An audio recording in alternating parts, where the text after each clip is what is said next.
A pair of 18-point wins. LeBron and the Lakers, they're home.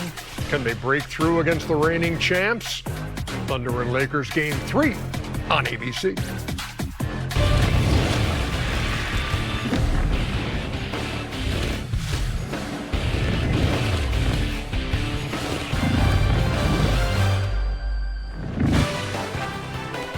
Thunder and Lakers a half hour from now as we welcome you inside Studio J in Atlanta for NBA Tip-Off, which is presented by AT&T. Ernie Jones.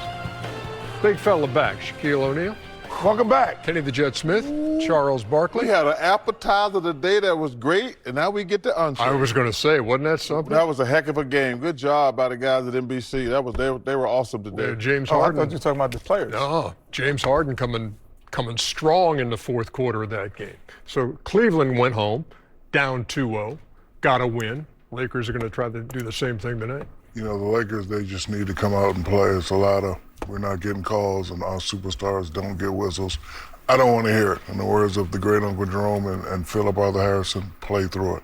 SGA is a superstar. He's going to get most of the calls. Yes, he has that unstoppable move, a.k.a. the push-off. But my question to the Lakers is what you're going to do. You still got to run back on defense. You still got to play your game, and you still got to dominate. You're at home. There should be no excuses. As a player, I never wanted help from the referees anyway. I want to beat whoever the so-called best is. OKC is the champ. You got to step your game up and play. I had no idea you were going to go there, but it works perfectly into the theme of this segment. 6 games into the postseason, OKC hasn't lost a game, winning by an average about 17 a game. They used runs of 25-7 in the third quarter, 17-5 in the fourth to break open what had been a tight game. Now, in dissecting the loss, Lakers head coach J.J. Redick said, quote, "We didn't lose because of the refs. That's never the case," unquote. But he did have some thoughts on how that game was called. I sarcastically said the other day they were the most disruptive team without fouling. I mean, they have a few guys that foul on every possession, and all the good defenses do. They're hard enough to play. You've got to be able to just call it if they foul, and they do foul. LeBron has the worst whistle of any star player I've ever seen. The smaller guys, because they can be theatric, they typically draw more fouls, and the bigger players that are, built like LeBron, it's hard for them. He gets fouled a lot. That doesn't happen. I mean, guy gets hit on the head more than any player I've seen on drives, and it rarely gets called. The emotion's part of basketball, and I think some of the reason they're officiated the way they are is because they don't show emotion, and that's a credit to them. I mean, they've really taken the emotion out of the game. They're super tight-knit. They don't complain to the officials, and they, maybe they're the beneficiaries of that. I don't know. And joining us now is the NBA Senior VP of Referee Training and Development, Monty McCutcheon. Monty, thanks a lot for taking some time with us tonight. We appreciate you. It's good to be here, Ernie. Hey, look, for as long as there's been basketball, there has been talk about officiating from fans, from players, from coaches, you name it. So we're used to that. But when you hear like Austin Reeves say of John Goble, he's disrespecting me, or hear Chris Finch say of Tony Brothers, he's unprofessional, how does that rest with you? Well, most certainly we want professionalism. We want our group to provide professionalism. This is the best time of the year, and there's a lot of passion, a lot of emotion, a lot of commitment to all the way back into September and October when training camp started, and this is the culmination of that. So we expect some conflict, of course.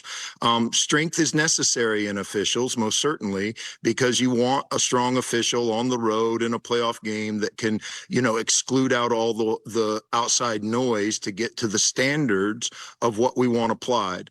Do we make mistakes sometimes as officials in over exhibiting that strength? Yeah, I think we can own that part of it. Most certainly referees are not perfect at this time of the year, and part of any championship run is overcoming some of our imperfections as referees. I do think that there's a difference sometimes in our mistakes, and then in some instances what some occurrences happen is that rules are really nuanced, and as experts of rules, you have to apply some things that seem obvious to the world that actually are adjudicated properly but not well understood. And our job in management of the referees is to hold the referees accountable to unprofessional behavior and still allow them the strength it takes to do the work and stand up to all the passion that our league affords itself.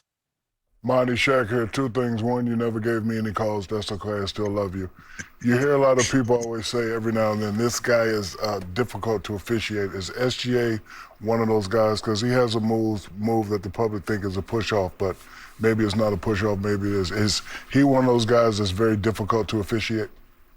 Well, we would start that list with you, I think, Shaq.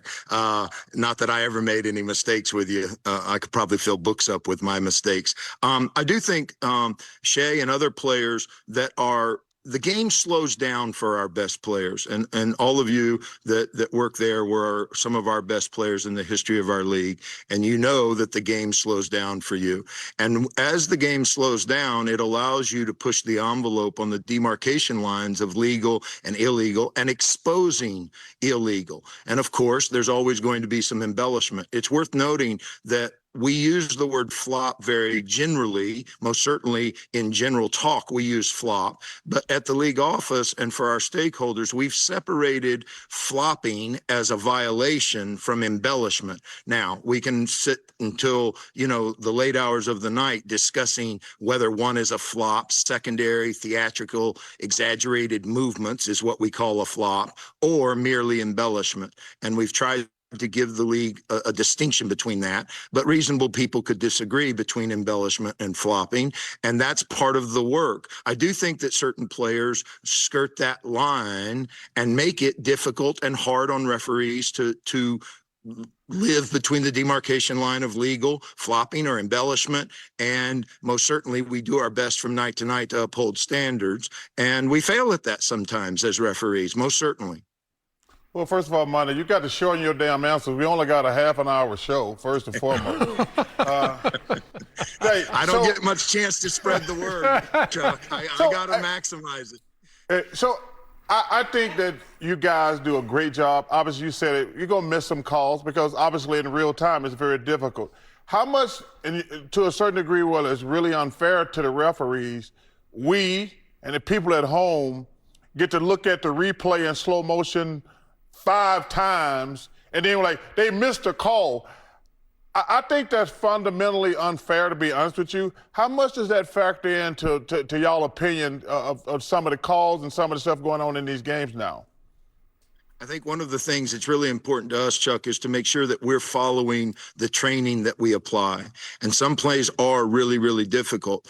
Also, we make fundamental mistakes in what we know works. And if we fail at the training, we get very, strong with our officiating staff about how to get better because we know these things work. I do think it's important.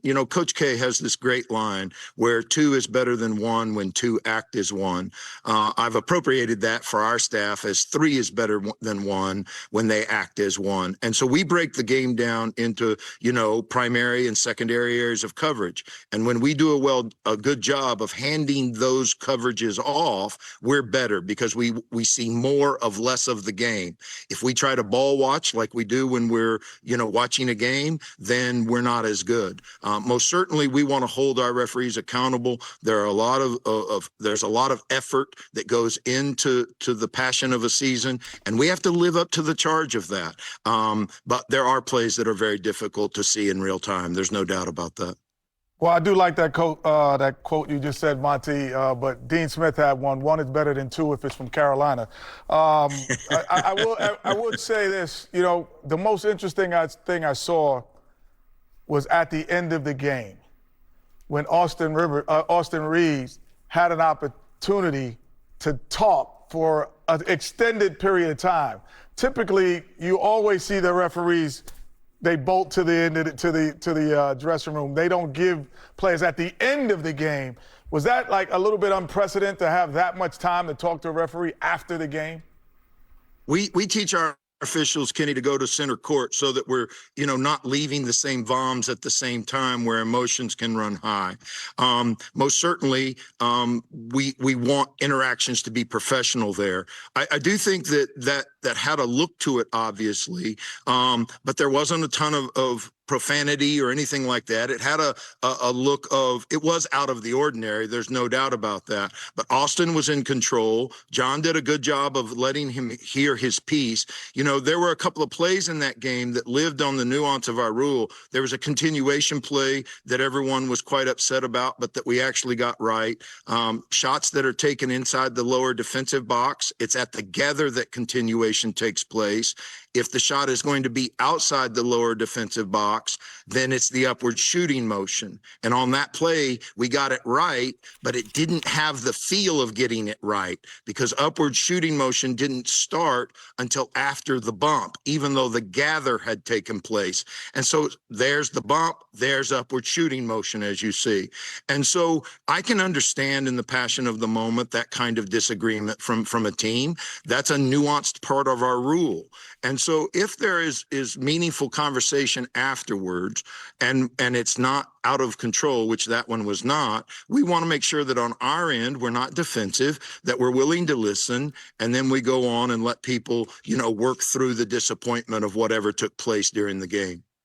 Last thing, Monty, and just your response to this, because the narrative is, look, games are called differently in the postseason than they are in the regular season. Are they? I think most certainly the games are played differently. Obviously the expertise you have there on the show knows that the 82 game schedule is a really long schedule. And I don't know that any of us would survive playoff basketball over 82 games, And so I do think that there's an intensity increase. We don't change our standards. Do I think that there's more intensity? Do I think that there's more banging where no one gains an advantage in the post or, yes, I think that there's no doubt that the game feels and presents differently. We don't make an adjustment to say, oh, it's playoff basketball. Now don't call this. Now don't call this. We're trying to find the balance between what good competitive play looks like when players are not placed at unfair disadvantages through the actions of an opponent. And I think that from one standpoint, you can see that we call we blow our whistle more. I think we average somewhere around 39 fouls in the regular season. We're at 44 right now. So we do put more air in the whistle at this time of the year. Now, whether that's enough based on all the competition and passion, that's open to debate as y'all do so well. Monty McCutcheon, thank you so much. Really appreciate the time today. Monty, you ever heard of Cliff Notes? No, that was informative. Monty, Stay informative, Monty. Monty, you do your thing, man. You do your thing. He's one to be talking about long answers. Yeah, we call him the Rambling Wreck. Georgia Tech. It's nice to see everyone, man. Y'all have a good night. Great to see you too. That Monty was a great McCutcheon answer. joining us. Yeah. When we come back, you'll hear from OKC's A.J. Mitchell, but Chuck preaching, shorten the words. Stop it, Dylan.